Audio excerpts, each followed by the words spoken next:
বিশেষত Trump administration তাদের ক্ষমতা গ্রহণ করার পরে বিভিন্নভাবে বিভিন্ন দেশের উপরে তারা পিউনিটিভ ট্যারিফ যেটাকে বলে সেটা তারা অ্যাপ্লাই করছেন, এবং এটার ফলে অনেকেই কিন্তু আমি একটু এইভাবে এটাকে ইন্টারপ্রেট করে অনেকে মনে করছেন যে এই যে চায়নার উপরে যখন নাকি 2016 সালে ট্রাম্প আসলেন তারা 25% তারা ট্যারিফ বসিয়েছিলেন, বাইডেন ওইটাকে কন্টিনিউ করেছে, এখন তার উপরে আবার 10% করা হয়েছে।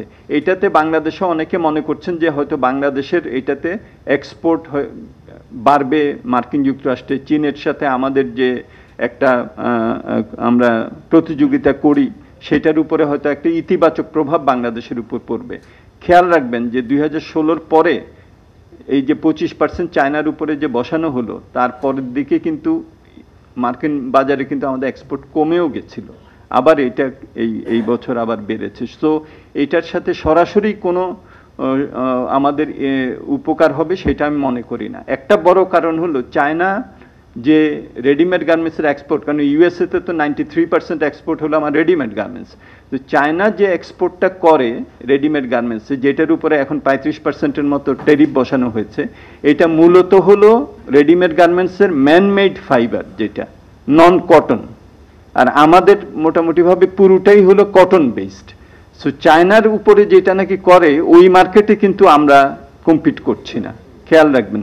সো তৈরি পোশাকের মধ্যে তৈরি পোশাক যে বৈচিত্র্য এটাকে কিন্তু মাথায় রাখতে হবে, এটা হলো এক।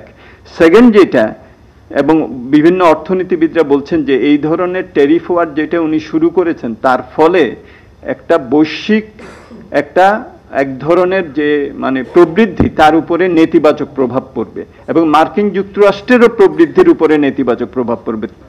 তাহলে টু দ্যাট এক্সটেন্ট তাহলে তাদের যে চাহিদা সাধারণ জনগণের, এবং এটা মূল্যস্ফীতিও হবে মার্কিন যুক্তরাষ্ট্রে, তার ফলে কিন্তু তাদের চাহিদাও কমে যাবে আমদানির জন্য। সো আমাদের মতো দেশগুলো যারা রপ্তানি করছি সেই রপ্তানির যে চাহিদাটা মার্কিন বাজারে সেটার উপরেও কিন্তু একটা নেতিবাচক প্রভাব পড়বে। সো এই বৈশ্বিক যে একটা ট্যারিফ ওয়ার শুরু করেছেন উনি, তার একটা নেতিবাচক প্রভাব বৈশ্বিক প্রবৃদ্ধিতে পড়তে পারে, মার্কিন যুক্তরাষ্ট্রের প্রবৃদ্ধিতে পড়ার আশঙ্কা আছে, এবং সেখানে চাহিদা যেটা আছে সেই চাহিদার উপরেও সেটার নেতিবাচক প্রভাব পড়বে। তাহলে আমাদের রপ্তানির যে সুযোগ সেই সুযোগটা কিন্তু কিছুটা সীমিত এবং স্তীমিতও হয়ে যাবার আশঙ্কা আছে। সুতরাং এটা কোনোভাবেই কাম্য না।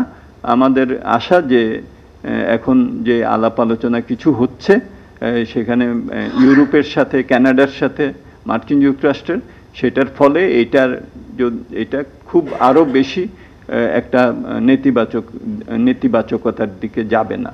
সেটা হলে সারা বিশ্বের জন্য এবং বাংলাদেশের জন্য সেটা একটা আমাদের জন্য খুব ভালো কিছু নিয়ে আসবে বলে মনে করি না আমরা।